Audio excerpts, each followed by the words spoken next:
Appreciate that. Thank you. We'll begin in a couple of minutes. We're just waiting for 20 people or 10 minutes after the hour. Good to see everybody back again. Jake Daniels, thank you so much for that. Mexi Pina, how's everything? Oh, thank you so much, Blaze Trucker. Good to see you. Thank you so much for watching those. I really appreciate it. Welcome in, everybody. We'll begin in a couple of minutes. We're just waiting for 10 people, 20 people in the room, or 10 minutes after the hour. Happy Sunday to everybody. The West Coast feed. Welcome in. We'll begin in a couple of minutes. Ooh. That losing that hour of sleep is catching up to me. Ugh, I hate losing an hour of sleep. Time always goes by fast when we have to spring forward. How many of you like spring forward? I kind of like it because it gets darker later. It's getting dark at 7 now.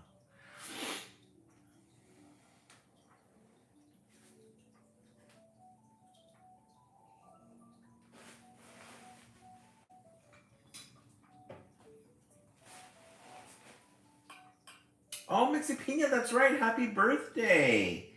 We're going to sing happy birthday to Mexi Pina today. Stacy, welcome in. Good to see you as well.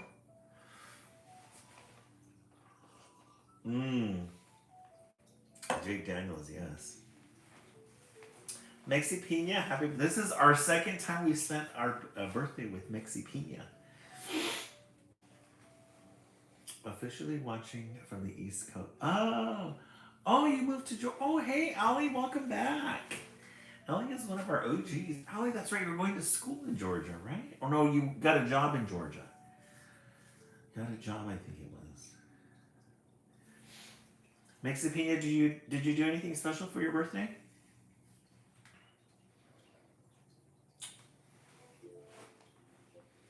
Happy birthday to you. Oh, for Mercedes. That's exciting. Oh, wow. Are you feeling homesick? How are you doing with the transition? Oh, good. You're going to pick up your youngest from Arizona. Oh, nice. You get to spend time with family. That's always really nice. It's always a treat.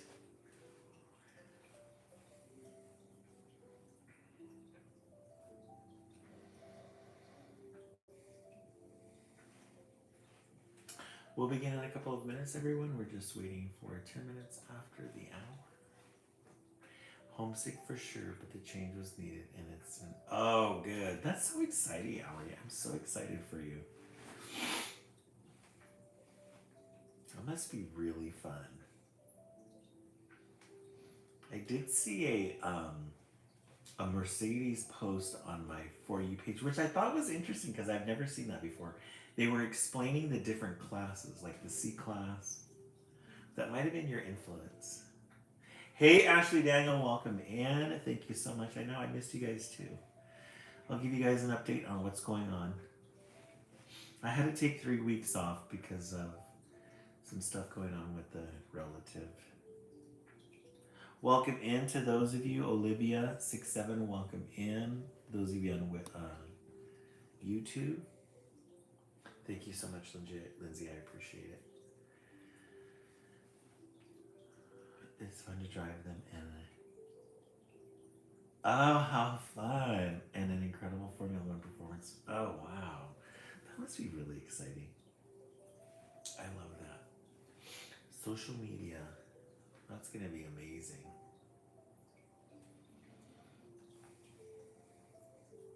Do they have you working on the posts, Allie, or is it part of a department? You're part of the team? Is it a collaboration?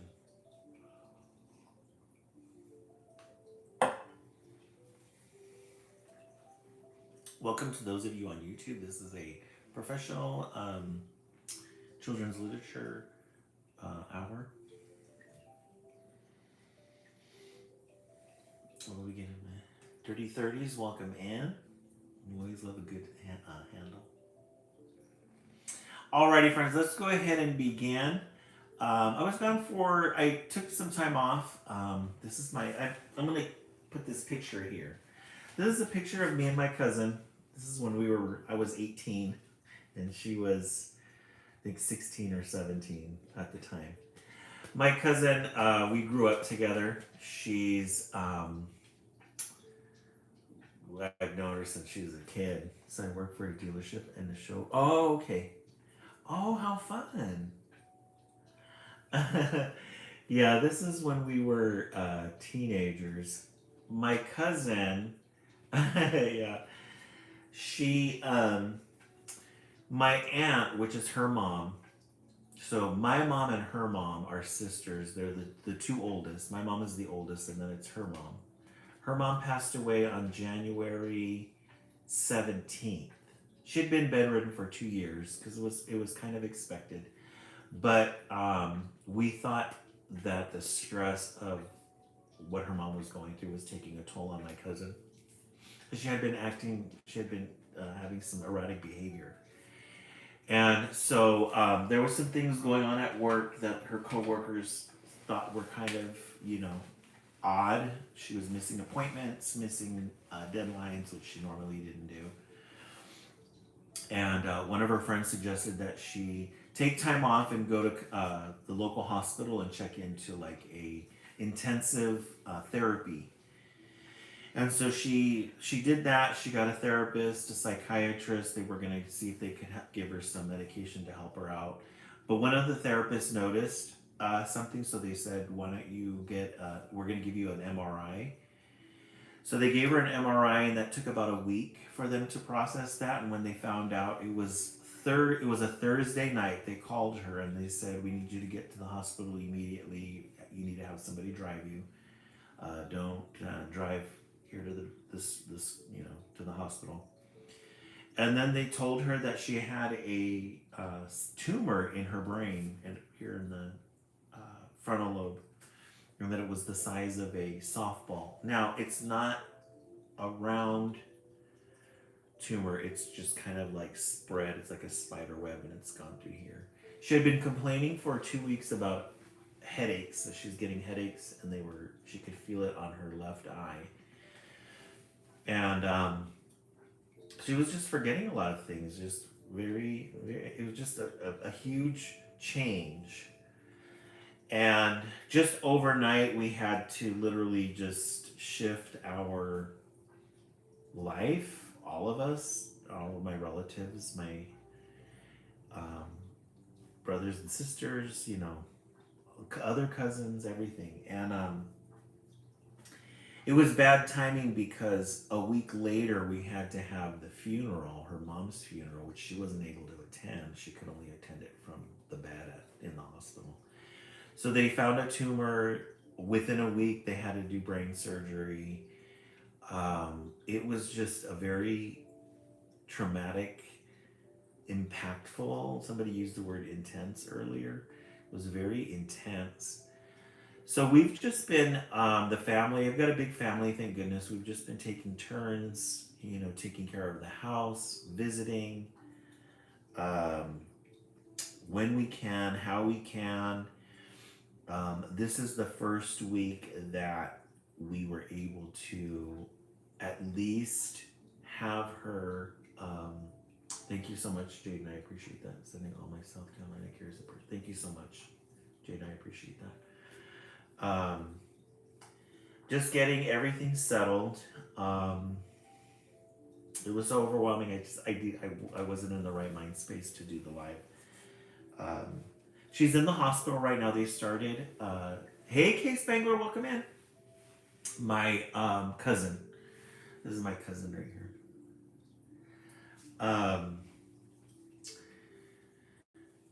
She is receiving chemo now.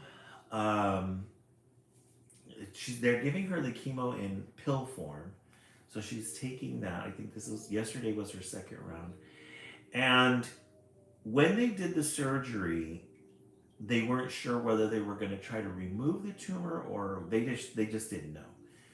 So they said, well, when we are in there, we'll be able to figure out what we're going to do. And so they got in there, they realized it was just centered in the brain. So they just took a little piece, send it to get biopsied. They're getting the results soon. But the alternative was that if it was incurable, then they were just going to have to be able to take as much of the tumor out because it was pressing up against her skull because the brain was so swollen and pressing up against her eye. And the erratic behavior was one symptom. The second symptom was seizures. So if she would have gone longer, she would have started having seizures. So thank you so much, Jake Jaddles. I appreciate that. Thank you, Ali. So that's where we're at with that. It's day by day. This week we're scheduled to go on Sunday through Wednesday for our live. Hey, Mary, welcome in. Mary on the helmet. I love that. I don't know about next week. Something you could come up. I don't know, but yes, prayers would be very much appreciated. She is a spiritual person. We grew up Catholic. We grew up in a very prayer-filled home. I just feel she has a good sense. It's difficult. I think she's still processing. She's still processing the whole thing because, you're quote unquote normal one day and then the next day your whole world is, completely. Thank you so much, Stacey. Thank you, Jackie. Or thank you, Jack. Your world is just completely thrown, apart. So we're managing. I'll keep you guys updated. If anything comes up where I can't sign on, I'll let you guys know. But at this point, things are kind of settling down. So our next phase is just when she finally gets released and sent home. We have the caregivers and stuff that we've scheduled to. Hey, Celeste, welcome in. Thank you, Lindsay. We'll be able to coordinate a schedule for her so that there's always somebody there watching her. It's fascinating. It's you're working one week or you're taking a week off because you're not feeling well, and then all of a sudden you're on disability. You can't go back to work. You're not going to go back to work because you can't. They're going to try and shrink the tumor with chemotherapy, but we don't know what the long term is. So just a very sad situation all the way around. One of those issues where there's two choices, but you have to choose the lesser of two evils. And it's just very heavy. So I put a picture here of my cousin Monica. Everybody keep her in her prayers. This is when we were younger, 18. I think I was like 19 or something, and my cousin was 16 or 17 at the time. So remember her in your prayers. Oh, hey, Celeste. Oh, see, Justice, welcome in. Thank you so much, Jake Daniels. Just telling everybody about my cousin. She's in the hospital right now receiving chemotherapy for a brain tumor. So just everybody keep her in her prayers. Monica Aguirre is her name. That God may send his healing powers. But we did get all new fresh titles. It's good to be back. I was in the East Coast feed, which was really nice to be back. Really nice to dive into children's literature again. Princess, Princess, what I'm going to do is I'll post a place where you can send it. I'll send a card, or I'll send a P.O. box or an address where you guys can send those. Thank you guys for the celestial ink. I appreciate that. But we did go to the library. We got all new fresh titles. It's good to be back. It's good to escape into a world of make-believe, especially in these times, with everything going on. I mean, just, even with this going on, so all these things in the world going on right All right. So we're gonna start with. I found this one at the local library. It's called Starstruck. Tommy DePaula is a huge children's literature author. Uh, he's the creator of. Oh, did you? Oh, do you? Oh, okay. Oh, perfect. Yes, Celestial. So this is Angel, right? So Celestial Ink Studio. So in the TikTok shop, guys, if you want to check out Celestial's book, it's a Celestial Ink. If you want to tell us in the comment section what the book is about, you can go onto her. Melody, thank you so much for the follow. You can go onto her TikTok shop. You'll have to show me how to do that. I'm definitely going to check it out. So that way I can let me follow your book. All right, perfect. All right, Stage Struck. Tommy DePaula, he's the one that's done Straganona. He's done a couple of other illustrations. He illustrates and writes his own books. I just love his illustrations. Stage Struck. Girls and boys, Miss Bird said, I have some wonderful news. Our kindergarten class is going to put on the spring play for the whole school. We are going to do Peter Rabbit. Celestial Bloodline. It's a princess named Seraphina discovering she's more than what she. Perfect. Thank you so much. Guys, if you're interested, if you're an avid reader of fantasy, check out Celestial Ink Studio, their TikTok shop, for their latest book. So girls and boys, Miss Bird said, they're going to get ready for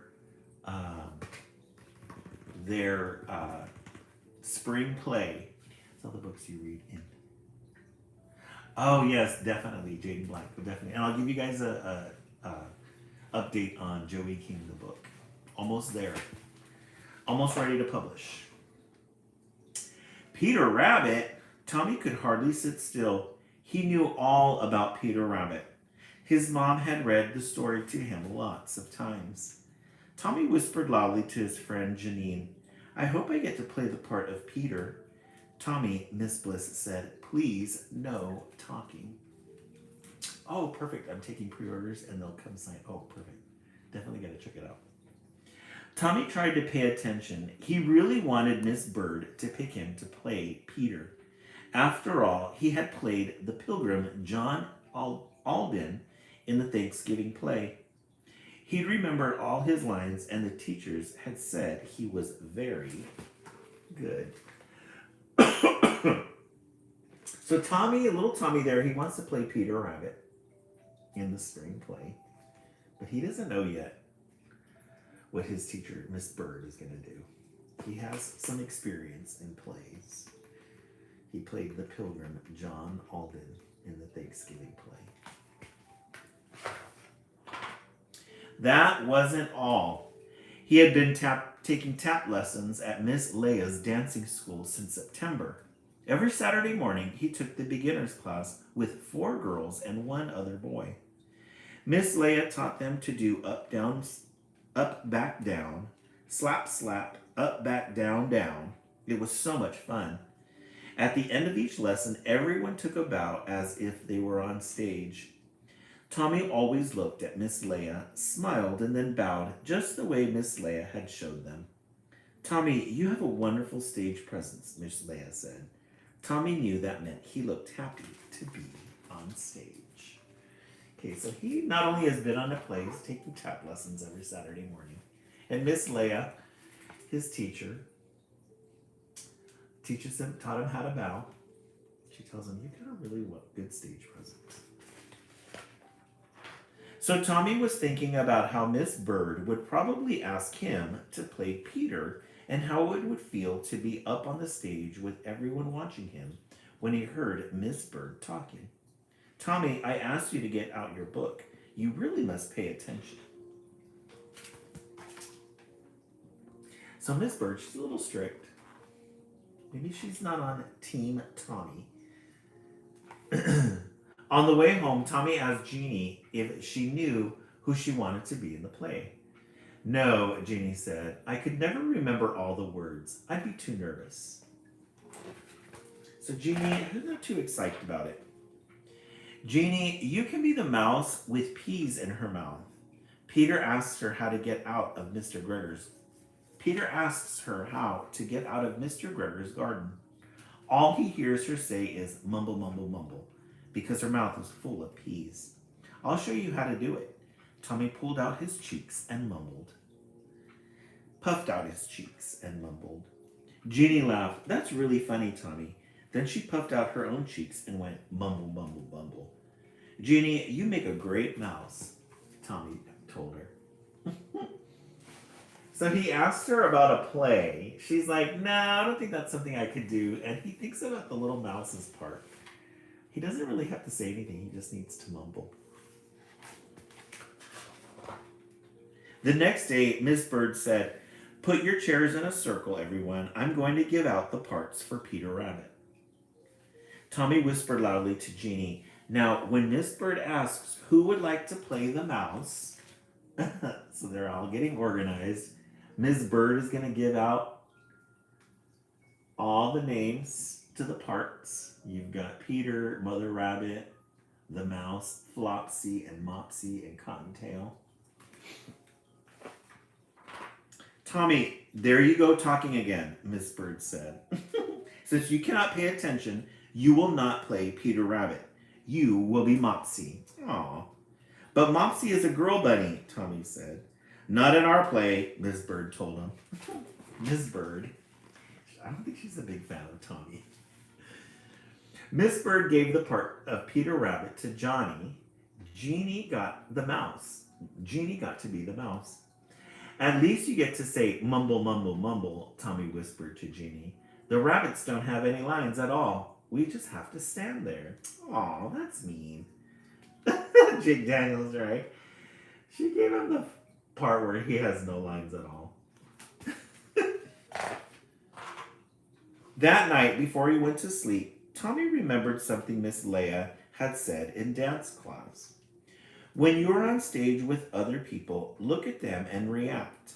That means that if you do something funny, laugh. If they are unhappy, look sad. Don't just stand there. That's what I'll do, Tommy thought. Whenever Peter does something, Mopsy will react to it. Tommy decided to wait until the performance to react. He would surprise everyone. I think everyone's going to be surprised except for the teacher. All during rehearsals, Tommy did exactly what Miss Bird told Mopsy, Flopsy, and Cottontail to do. Tommy is not going to, he's not going to be satisfied with just standing there. He's going to really put himself into the part. The day of the play arrived. All of the classes filed in and sat down. The parents of the kindergarten class were there too. Miss Burke, the principal, came up on the stage. Girls and boys, may I present the tale of Peter Rabbit. Everyone clapped and the play began. There's the principal, Miss Burke. Peter, the bad little bunny, sneaked into Mr. McGregor's garden where he was not supposed to be. There's Tommy right there. Mopsy began to react. Mopsy followed Peter with his eyes. Every time Peter did something, Mopsy reacted. He's just supposed to stand there, but look at him. Everyone was laughing at Mopsy.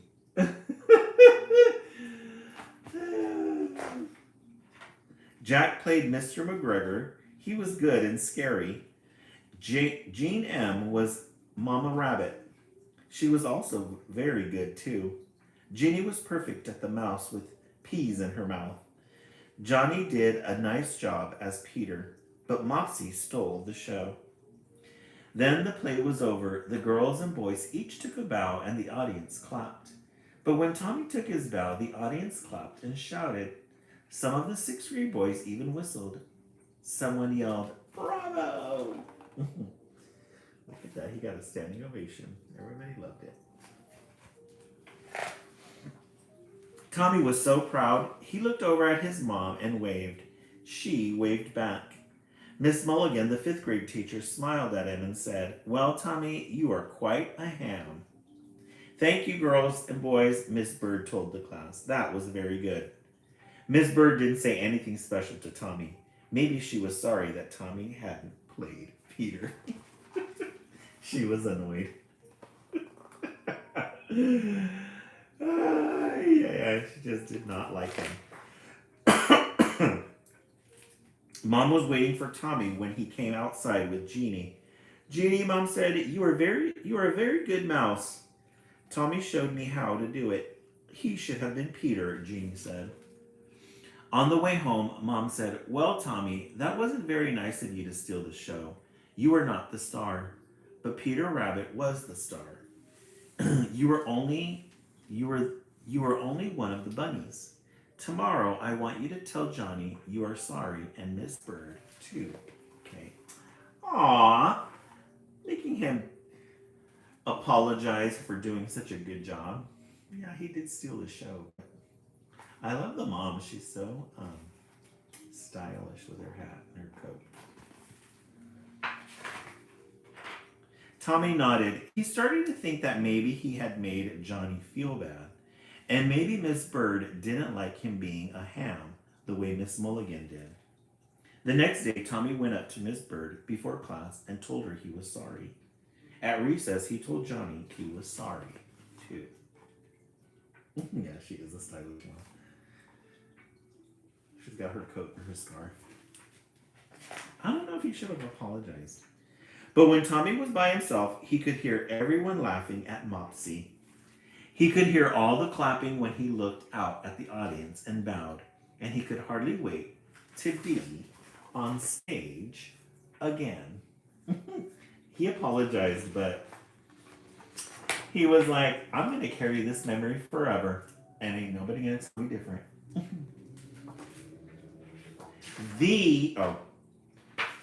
He was stage struck.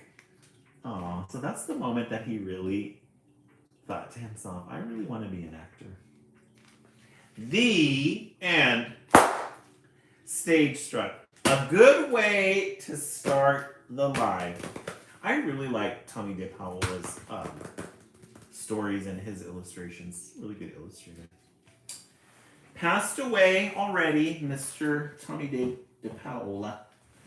But he left us with a lot of good works. If you're familiar with Stregonona, that's the author of that book, Stregonona, and he did a couple of other ones too. Not a couple. He's done a lot. He's got a lot in his repertoire. Okay, let's go back into the stacks and see what we can find. We got a lot of really good titles. I think you guys are gonna really like a lot of these things, a lot of these books that we picked out. Got a lot of new titles. This one's called The Name Jar by Yang Suk Choi. We love a good international author, especially we get a lot of Asian authors for children's book, which is really fascinating because they definitely bring a different perspective to children's literature. Love a good end page. In fact, you got these little scraps of paper with people's names on them. Right, Jake Daniels? I agree. It's nice to have different perspectives.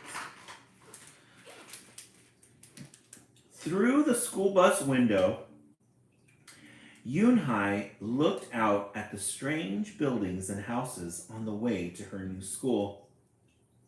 It was her first day, and she was both nervous and excited. So this is, I'm going to say it's Yoon-hai. Yoon-hae or Yoon-hai. I'm going to go with Yoon-hai. First day of school. Isn't that a gorgeous illustration?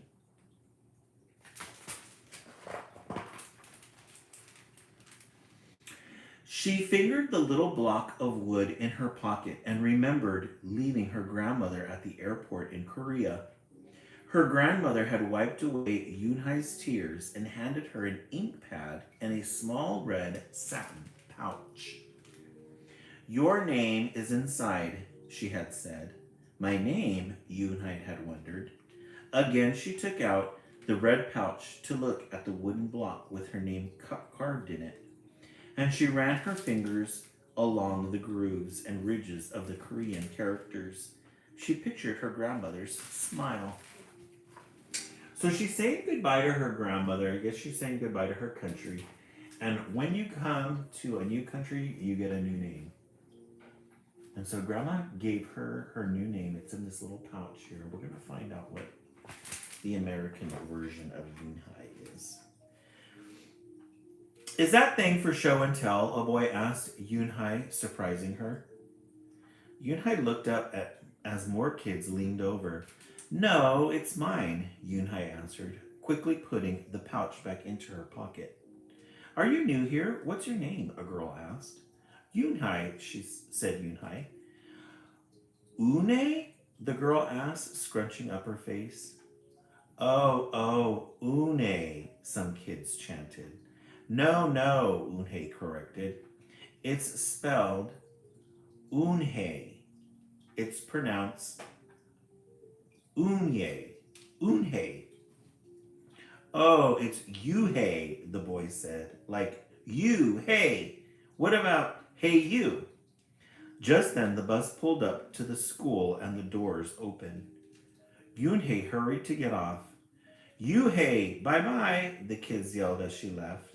Yunhei felt herself blush. That was a lot of dialogue there. It was a lot of dialogue, but what comes down to is the kids are trying to figure out her name. And they're being a little rude about it.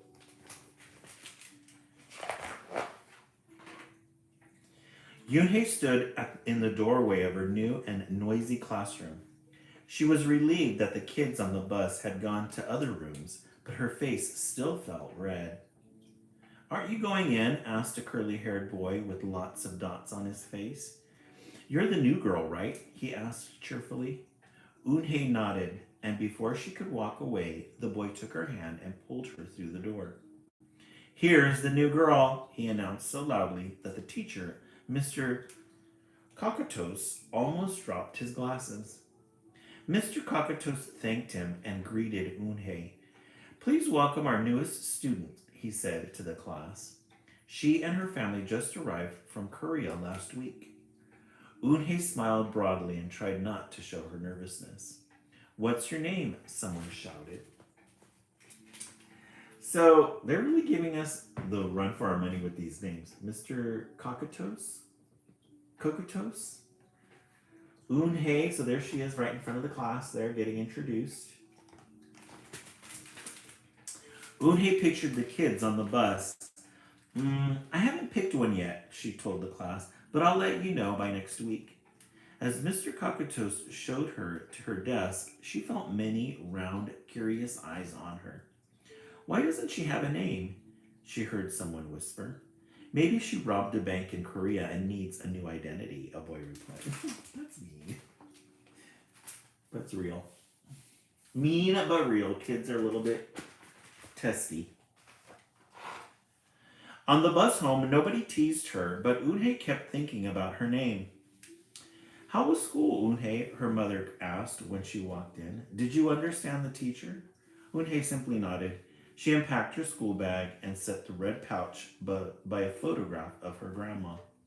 I'm glad you are learning English well, her mother said. You must study hard, behave nicely, and get good grades to show that you're a good Korean. I will, replied Unhei, but I think I would like my own American name, she said quickly. Her mother looked at her with surprise. Why? Unhei is a beautiful name.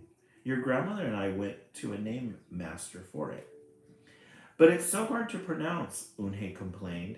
I don't want to be different from all the American kids. You are different, Unhei, her mother said. That's a good thing. Unhei just wrinkled her nose. Aw. So there she is having a conversation with her mom after school. Yeah, they're getting those pot stickers ready. Hot pots. Later that day, Eunhye and her mother went grocery shopping in their new neighborhood. They passed Fidel's Falafel, Tony's Pizza, and Dot's Deli. A big graffiti painted garage truck roared like a lion as it took off down the street. Nothing sounded or looked familiar until they got to Kim's Market. The sign was both in English and Korean.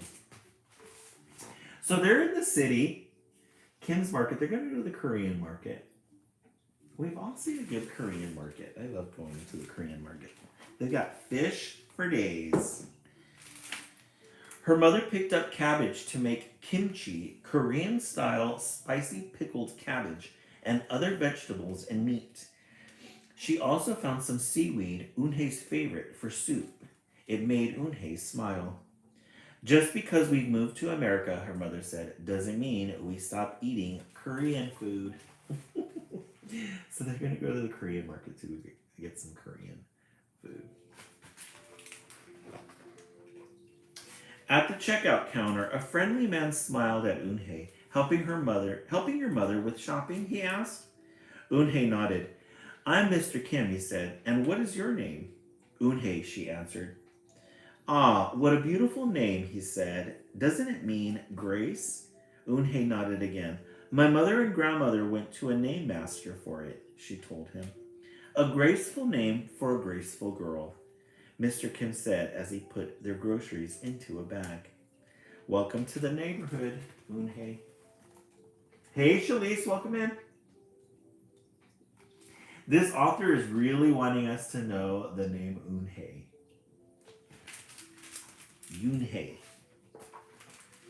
That evening, Eunhye stood in front of the bathroom mirror. Hi, my name is Amanda, she said cheerfully as she wrinkled her nose. Hi, my name is Laura. Maybe not. Her smile turned down. Nothing sounded right. Nothing felt right. I don't think American kids will like me, she worried as she began to brush her teeth. Ha-i, ma nem id shuzi, she said in the mirror with a mouthful of toothpaste. Oh, she's brushing her teeth and talking to herself. The next morning when Eunhye arrived at school, she found a glass jar on her desk with some pieces of paper in it. Eunhye took one out and read it out loud. Daisy. That's my baby sister's nickname, but she said you can use it. If you want, said Cindy, who sat next to her.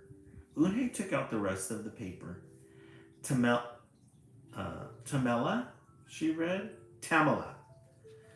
I got it from a storybook, said Nate. She was smart and brave. Eunhye nodded and unfolded another piece. Wednesday. Yeah, you came here on a Wednesday, said Ralph. Thank you for your help. A smile spread over Eunhye's face. Ralph quickly said, we'll put other names in. You can pick whatever you like, or pick them all, and you'll have the longest name in history. So she goes to school, and the kids put together a jar with names in it. I don't know how to take that. At 3 o'clock, the bell rang for the end of the school day. Eunhye looked out the window and saw it was sprinkling. It's the same rain, she thought, but in a different place. She watched other kids leaving in groups. Hey, a familiar voice called out to her. Eunhye turned around to see the curly-haired boy again. I'm Joey, he said. And you? Don't you have a name? Eunhye thought for a moment. Well, I can show you, she said, and took out a small red pouch. She pressed the wooden block on the ink pad and then stamped it on a piece of paper. Oh, interesting. So that's the little pouch that the grandma gave her. It's got her name stamped on it. And that's what it looks like. This is my name stamp, she said. My grandma gave it to me. In Korea, I could use it as a signature when I open a bank account or write a letter. And whenever I miss my grandma, I use it to fill a piece of paper. Want to try it?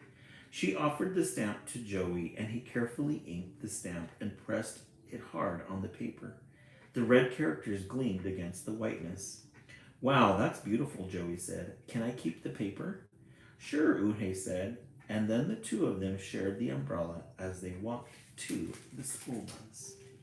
Oh, so she's got herself a new little friend. Every day the jar got fuller with more names, and Unhei read them all. She found a few names she liked. Miranda, Stella, Avery. They sounded interesting. I hope you choose the name I put in, Marco told her at snack time. I've put in 3 more, said Ralph. Madison, Park, and Lex. Those are my favorite street names. Maybe you should close your eyes and draw a name, Rosie suggested. Ralph frowned. That's silly. What if she doesn't like the name she draws? Well, we didn't get to choose our names when we were born, did we? Rosie argued. Everyone thought about this. That's funny. Hey, Prince Harflip, welcome in. You woke up just in time. I love it. I know. We have to recover from our hour of lost sleep. When Unhei got home from school that day, her little brother ran to give her a letter. It was from her grandma. She opened it quickly. It said, To my Unhei, I hope you are enjoying your new school and new friends. Be sure to help your mother and your little brother. Here the moon is up, and there the sun is up. No matter how far apart we are, and no matter how different America is from Korea, you'll always be my Unhei, your grandma forever. Unhei took out her wooden stamp and filled a paper with it. She thought for a long time in front of the bathroom mirror. Oh, so she got a little letter from her grandma. I must have seen her. On Saturday, Unhei walked to Mr. Kim's store. Mr. Kim was helping a customer, but he looked up and greeted her. Hi, Unhei. Hello, Mr. Kim, Unhei replied. She felt as if she was back in her old neighborhood in Korea. Hey, said the customer, turning around. It was Joey. Your name is Unhei? He asked her with his eyes open wide. Unhei looked quickly at Mr. Kim, then turned to Joey. She nodded slowly. Yes, it's pronounced Unhei. Yunhei. And it means grace, Mr. Kim added. Yunhei, Joey said, slowly and this time perfectly. It made Yunhei smile. I'll have it ready for tomorrow, said Mr. Kim to Joey. Thank you, Mr. Kim. See you Monday, Unhei, Joey said to her. He left before she could ask him why he was at the store. So there's that little boy. It's going to be her little friend. On Monday, Unhei came to class early to look at the names one last time. But the jar wasn't on her desk. Instead, there was a single piece of paper. Paper with a name on it. Unhei slipped it in her pocket. Where's your name jar? Ralph asked as soon as he saw it was gone. I don't know, Unhei said. It wasn't on Mr. Cockatoo's desk or on any other desk, and it wasn't on the counters or any of the shelves. As other kids arrived, they helped look.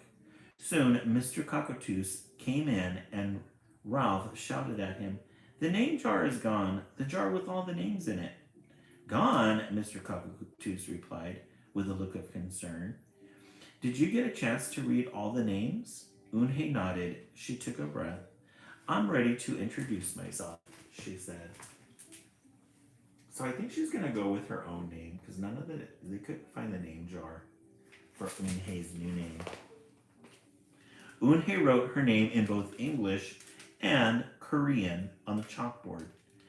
I like the beautiful names and funny names you thought of for me, she told the class. But I realized that I liked my name best, so I chose it again. Korean names mean something. Unhei means grace. Grace. Grace Inhei, shouted Ralph. Everyone tried to say it. Yunhai, Yunhei, or Unhei. Unhei said her name again slowly and clearly. Soon, the kids began to say it better, even Mr. Cockatoo. They applied Unhei's choice. I was named after a flower, Rosie whispered to Unhei.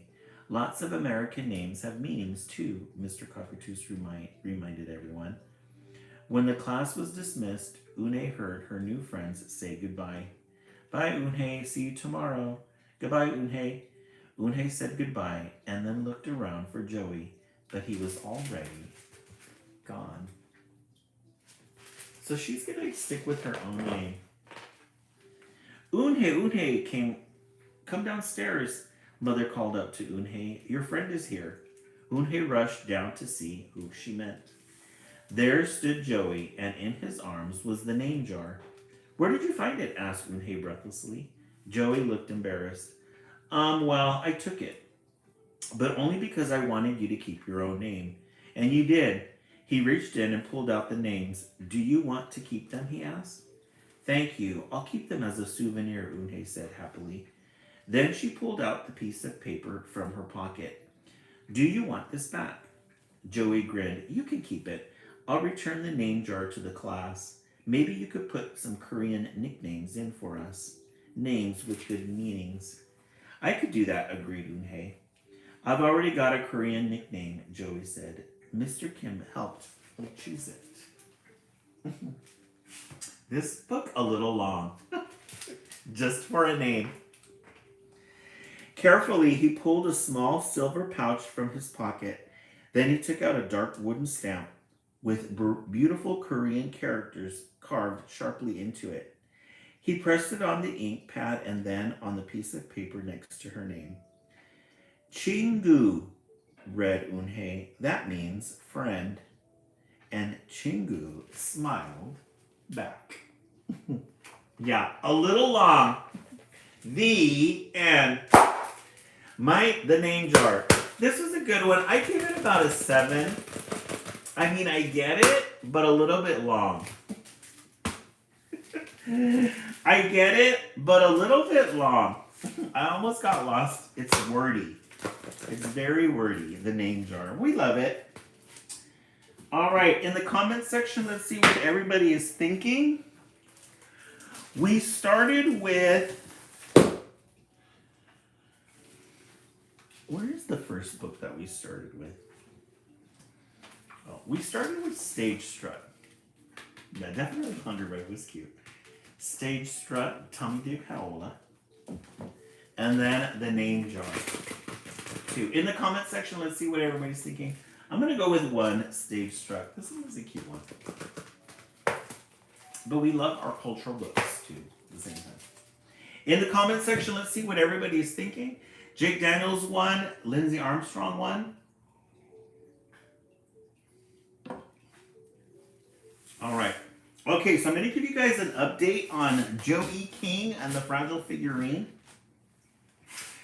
We finally received the final version of the copies, the final prints. I'm going to show you guys those in a minute. I've uploaded it up to Barnes & Noble. So as soon as, so the process is you got to upload it to Barnes & Noble.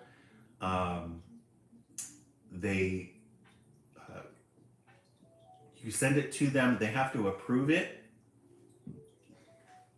Once they approve it, they're going to send me 2 to 3 copies just to make sure that when it prints out, all the ink is right, all the pictures are correct. They're going to send me some proof copies by the end of March, and I think April is when we're going to be able to finally purchase the book. Finally, after all this time. But I'm going to show you guys, I did print out a couple of the pictures so you guys can see. This is what the cover is going to look like. The final cover, that's going to be the actual book, Joe E. King and the Fragile Figurine, written by Eduardo Martinez, illustrated by Abdi. This is the guy that was hired. It says the official Joe E. King logo. Joe E. King is everybody. Thank you so much, guys. I really appreciate that. Prince Airflow, thank you so much. It's good to see you. Jake Daniels, thank you. And then I went through Staples because they are PDFs. I was able to make out a copy of what the book is going to look like, the pages. The book will be this length. Let me show you guys here. It'll be a book like this, an 11 by 8. I wanted a landscape version. So this is going to be the inside cover. Guys, aren't these pictures amazing? The guy did a really good job with these. This is going to be the first page. And then the second page. All the detail. Oops. Gotta go the other way. Yeah, they did a really good job. The guy did a fantastic job with this. We love it. So these are some of the pictures. Love it when he's in the concert. Guys, remember when I was just reading the story to you guys? It was just words. Last year it was just words. And now we have the process of this whole thing. And now we see these 2 pages here. When you open the book, this is going to be on one side. No, not these pages. But look at how pretty that is. Look at the color on that. Yeah, isn't it, Printer Flip? Isn't that fun?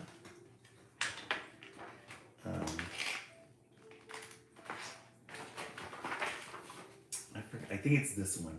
So this is going to be on one side, and you'll be able to see this on the other. So it's going to be a 2-page spread. Isn't that fun? Thank you so much, Cindy. And they tell him,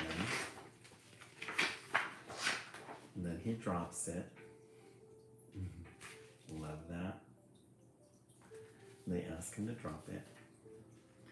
And then the ending. You have to have a moon in children's literature. So we have at the very last page, just a thought. Yes, right? Printer Flip? Since you've been there since the beginning, huh? I always have to have a moon in children's literature shining down on Joey King. He's sleeping. All right, so that's the book. So guys, I have to do, since I'm self-publishing, I have to do the advertising myself. So I'm going to be all over everybody's For You page. Yes, a good moon. We love it. So what I'm doing for Joey King, as you know, so if you go into any of my social media at the top, you'll see the link, my link tree. You'll find the Joey King Books page. There's my business email, Friends of Joey King color pages. Those are the ones that we have in the backgrounds here. Those are the color pages I'm going to be using for the read alouds that I do around the area. Here we have from the desk of Joey King, the newsletter. Our YouTube, so any of these lives that we do get uploaded. We also have conversations with Joey King. It's like a 5-minute interview. And the Instagram for Joey King Books. Now, the new thing that we have is the Joey King magazine. So the Joey King magazine is going to come out every month. It's going to be like a fashion spread / article on something about Joey King. I've always wanted to do that. So when you open it up, you get this. The first subject that we're going to talk about is Joey King and the male loneliness epidemic. Just our thoughts on male loneliness, how that ties into the book. And I did these, I did this fashion spread for the book. So here's the article on one page. Here's, thank you so much, Brie, I appreciate it. And I took out some of the little pictures of the characters from the story. So there's that one. Right, Prince Flip? I love it. The Godfather. There's some other pictures from the story there. And we're just gonna be, we're just gonna be using a lot of the material from the story just to kind of push it forward. So then once we have the link, you'll be able to purchase the book as well. It's going to be available first on Barnes & Noble, and then after that, Amazon. I'm going to sell it for $18.99. That's going to be the starting price. A typical children's book is about $18.99, the usual. Thank you so much, Bria. I appreciate that. Yeah, it's been a process. So we've been talking about Joey King. Once we get it, once we have it ready and people are purchasing it and buying it in July, we're going to start shifting over because we're going to start talking about the second book, Joey King and Carry On Queen. So that's going to be the second book. That should be out in December, hopefully. So a lot of things in store for this year. All right, let's continue.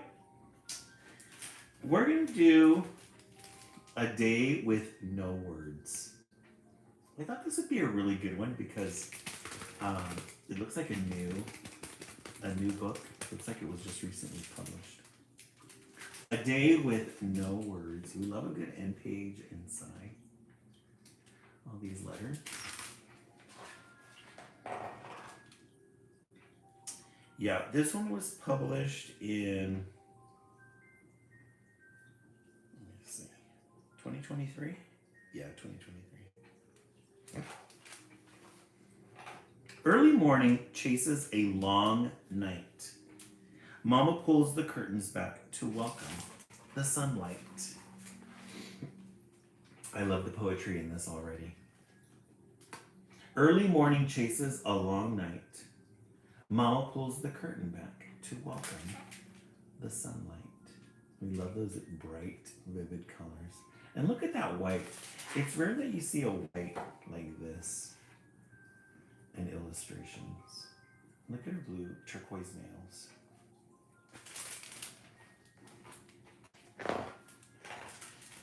My eyes squeeze shut.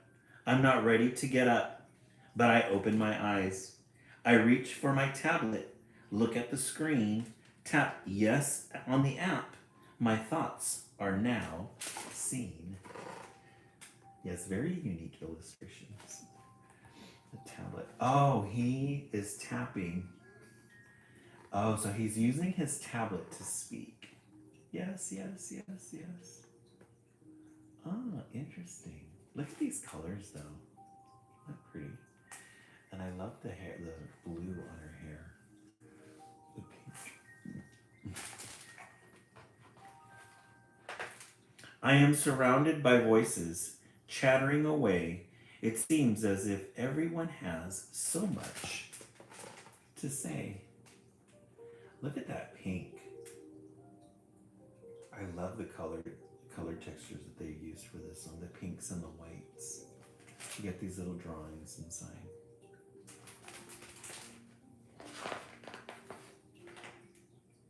Some people have big voices that feel like storms in my head. They thrash and they scream. Others have voices that are soft and smooth, like freshly whipped cream. So we get a perspective from a child on how some voices sound. Yes, nonverbal. A nonverbal book.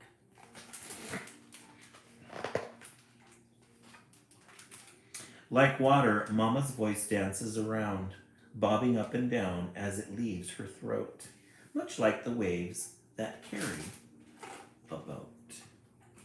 Look at that red. Red is my favorite color. We love a good red.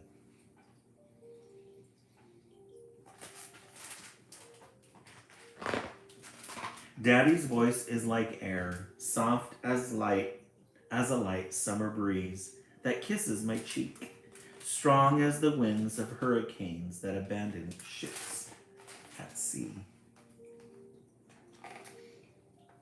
I really love the blues in this one too. These dark shades here. It's consistent. All these people around me, diverse and unique, I hear them all, but they do not hear me. I do not speak.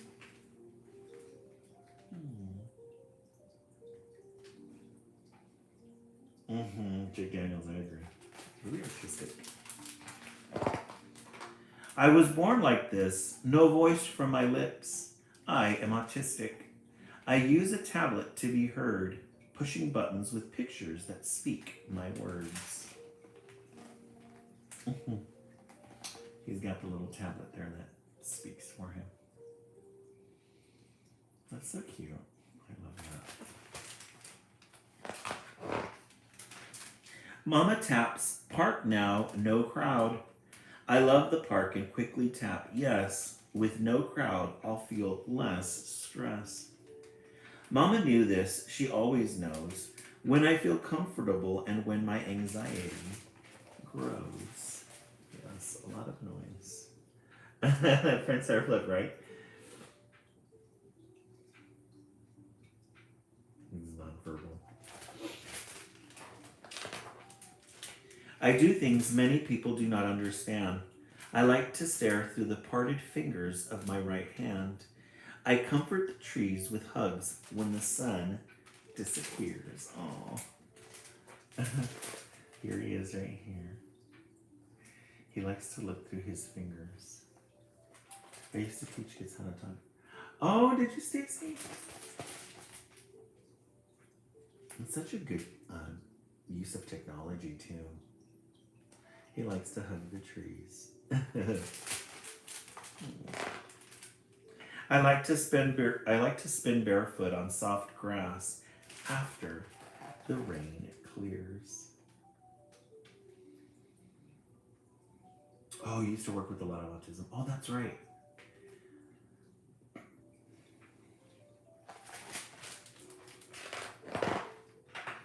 There are some kids at the park with their mamas nearby. The clouds are still gray because the sky has just cried. They all turn to look at me as I jump and flap. One mother sneers, "That boy is handicapped." Oh, that's not nice. There he is, flapping, stimming away. You got these families here. They do not understand.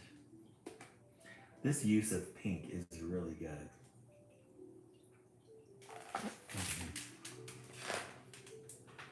Mama inhales deeply, her brows crease. She closes her eyes. Deep breath, release. Mama's 1 inch away from throwing blows. She's like,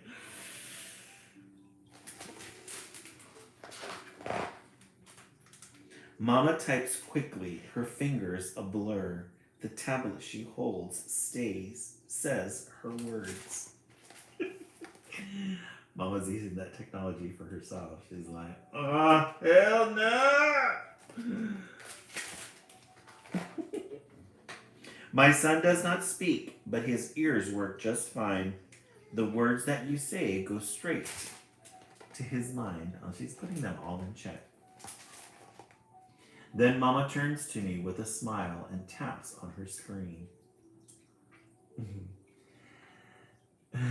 Wet grass, so fit. Spin shoes, socks off bare skin. And I twirl in damp grass until I can no longer stand. I love this purple and these yellows.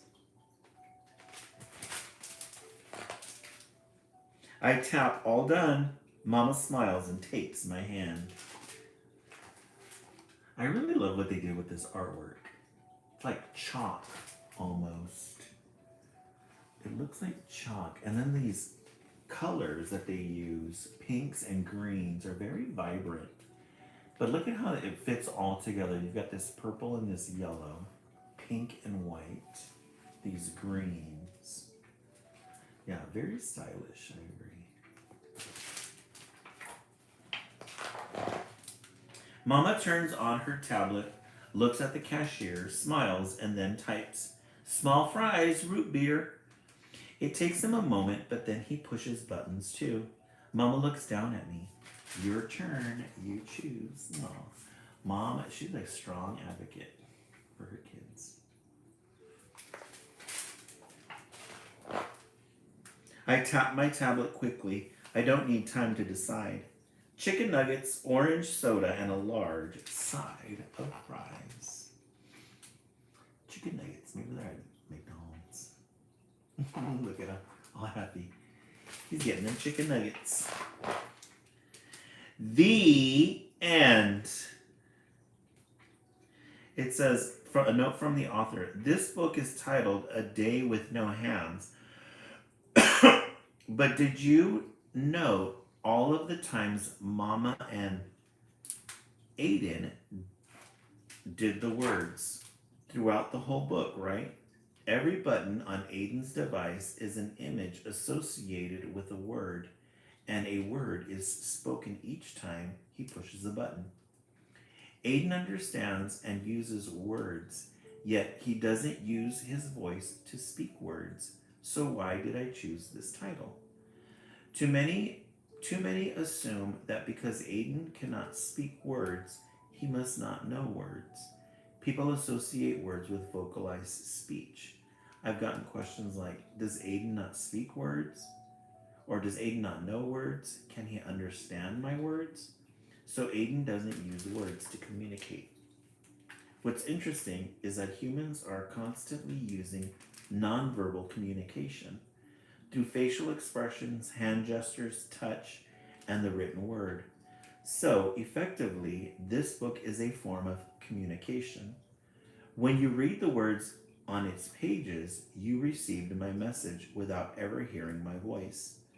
And Kate shared so much with you through her beautiful illustrations. I'm sure you've heard the expression, a picture is worth 1,000 words. For our family, days like the one in this story help us. Very interesting. This is a very layered book by Tiffany Hammond, illustrated by Kate Cosgrove. A New York Times bestseller. Definitely a 10. Definitely a 10. Yeah, this was a good one. This one had lots of layers to it. Very deep message. All right. Let's look back and see what else we've read. We started with Stage Struck 1. Then we read The Name Jar. We're getting a really diverse collection of books today.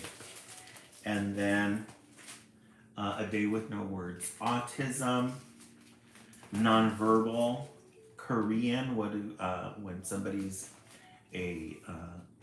somebody comes to our country with their own word, and then Tommy DePaula and his huge knowledge of children's literature. All right, in the comment section, let's see what everybody's thinking. I'm going to say 3 and then The Name Jar. Name Jar was a little bit long. But it's okay. Stacy 3, Prince Hairflip 3, Bree 3. Yeah, Jake Daniels 3. This is a really good one. Definitely a really good one. All right. This one's called Mr. Postmouse's Rounds. I saw this one. We love a good underground house. So this is Mr. Postmouse's Rounds. So it looks like we have a postman. He does his rounds. We get to see inside the houses. And then they have this little hole that goes to the bottom ground. They got their own little extensions of homes there. We love a good end page of powdery blue. 2015. It's Monday, and Mr. Postmouse is starting his rounds. He carefully loads up his little wagon and sets off. He makes his first delivery to Mr. Bear, who has been waiting for a letter from his Aunt Ursula. So, it's Monday, starting the day. All of us are going to be doing this tomorrow, Monday morning. He's going to start his rounds. Got all his letters. And he makes his first delivery to Mr. Bear, who has been waiting for a letter from his Aunt Ursula. So Mr. Bear's got a lot going on here. Let's see, he's got some books. It's autumn. It's 9 o'clock in the morning. Oh, he's got this little honey thing, beehive. And it's got some honey that drips into the little jar. It's got a little friend there. They're sharing porridge. Lots of little details. Next, Mr. Postmouse delivers a large parcel to the rabbit family. Phew, nothing for Mr. Snake today, he thinks with relief. So he goes to the rabbit family. This is the one that we saw on the cover. It's like they have they have all these bunk beds here. All the little beds with all the little rabbits. This looks like the bathroom. Oh yeah, the toilet. The little rabbit poop. They've got a whole dining room here. Isn't that funny, Jake Daniels? And then he crosses by Mr. Snake. He's like, nothing for him today. I'm not going in there. He's got these little heater lamps on top of him. That's funny. Yeah. He's like, I don't want to get eaten today. At the birds, Mr. Postmouse climbs up into the trees. Luckily for him, he's not afraid of heights. So he goes into these trees here. I think they've got a watch on the wall there. You got these little. I think that's the snake still. Kind of long. He goes up to the birds' houses. These pigeon. The details on this are funny. It's a delivery of nuts for Mr. Squirrel, as usual. Then it's time for lunch. Mr. Postmouse stops at his friend Mr. Dragon's for some barbecue. So he's having a good time just delivering all that mail. And this is Mr. Squirrel. He's got this little piece here where he hides all of his nuts. And there's a little spider there. Got some clothes on the line. That's how he gets his mail. Oh, there's the end of the snake. Mr. Dragons for some barbecue. He's got to put on an outfit so he doesn't get burnt with that plume of smoke. The barbecue sounds really good. Mr. Mole's package arrives safe and sound. Thank you, Mr. Postmouse. So there's Mr. Mole's house. We love a good potbelly stove. He's got a lot of stuff going on there. He's got his little dining room here, his bedroom. He climbs up. It's his little storage unit.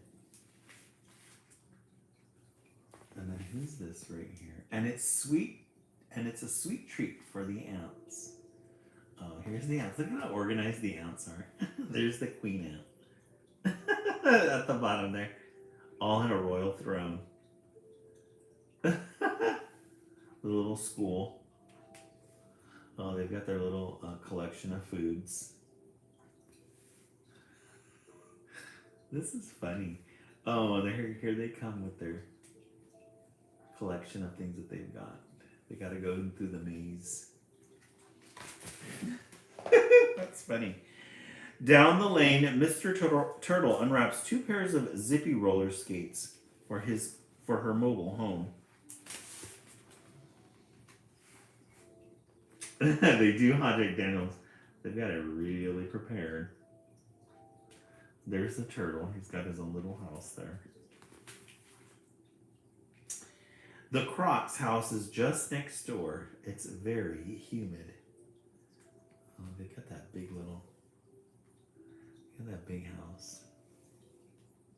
The Crocs, it's on stilts. Mr. Postmouse lets nothing stand in the way of his deliveries. Gurgle, gurgle. He's got to deliver undersea. Hey, you'll welcome in. Oh, thank you so much. You've been here with us. I'm sorry. Thank you so much. I appreciate that. I know, I miss reading these books. They're so much fun. Oh, look, it's a game of hide and seek in the coral. The little Nemo. All these different details, the octopus. This little luggage here, the weight.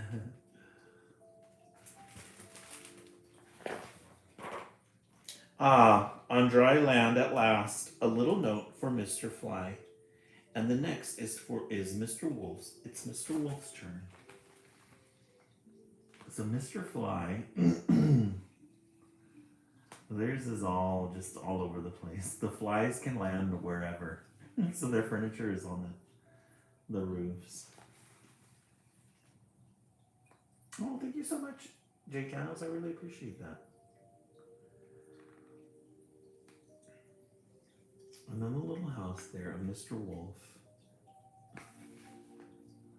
Looks like he's got a bunch of sheep that he's stored, but somebody's helping them escape. The pig with the glasses, the little spy glasses. The big bad wolf. Shh. Mr. Postmouse tiptoes quietly around the Bat Sisters' house. Oh, they're all asleep. They're the Bat Sisters. There's their little mailbox that goes down here.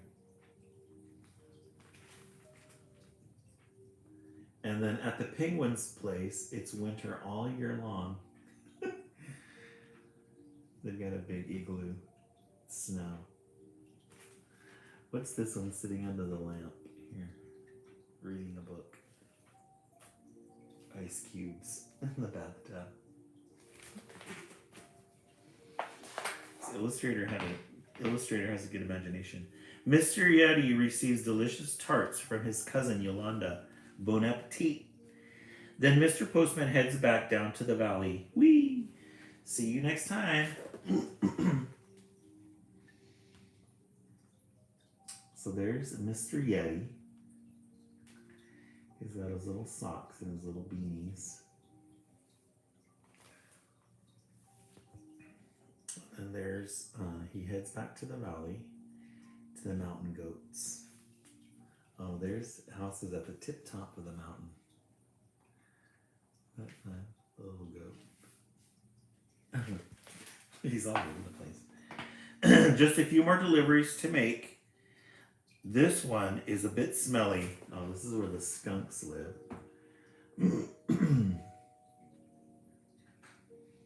He's got like a whole chemistry lab up there. It's probably the smell that they're bottling the smell. I wonder. Oh, no, perfume to make it smell good. And this one is a bit worrying. Now there's only one parcel left. Who is it for? The little chickens. The hens and their birds.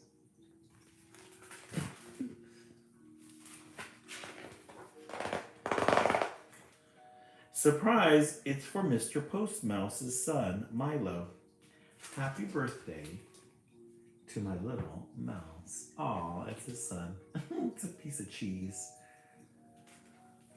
There's his son, Milo. Milo's got some kids there. Got a little birthday cake with a ball. The end. Mr. Postmouse's Rounds by Marianne Dubuck. This is a cute book. I really like the illustrations on this one. It's very sweet. You guys got really good titles tonight. Really good titles. We had the name jar was a little weak, but that's fine. We started out with Stage Struck, really good. Yes, really good stories. I agree, Jay Dennis. The Name Jar, 2. A Day with No Words, 3. And then Mr. Postmouse Rounds, a very traditional, like a traditional, what you would expect a children's book to be. I would say A Day with No Words, 1. And then this one's cute. I like this one. This one's really cute. Yeah, 10. Love the pics on that one. Celestial Links to it, I agree. Breathe 3 and 4 in the comment section. Let's see what everybody's thinking. 3 and 4 for Stacy. Yule 3. Lindsay Armstrong 4. That was a cute one. Yeah, I agree. Jake Daniels 3 and 4. Prince Hartford 3.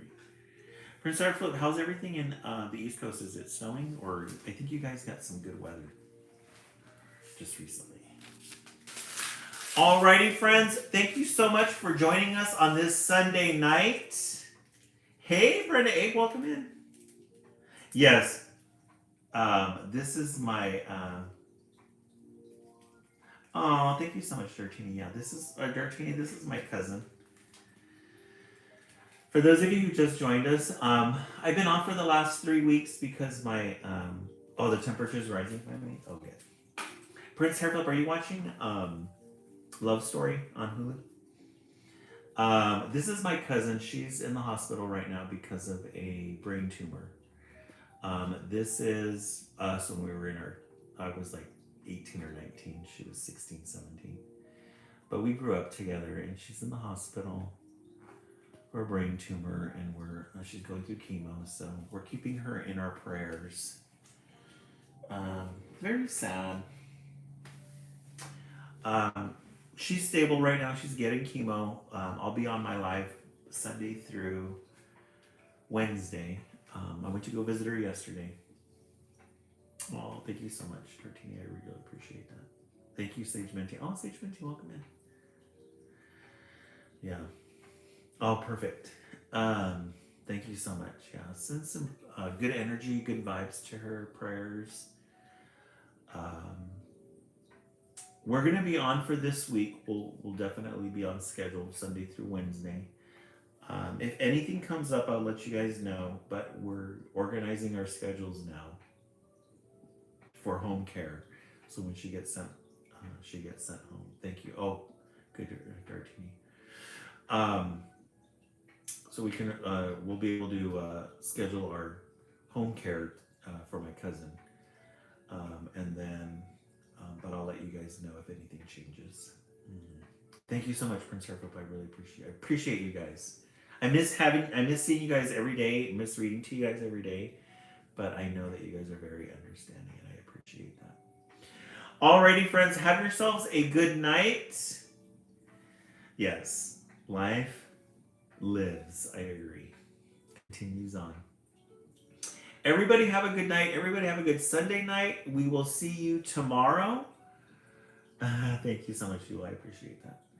I will see you guys tomorrow. Everybody have a good start to their week Monday, and we will see you tomorrow. Have a good night, everyone.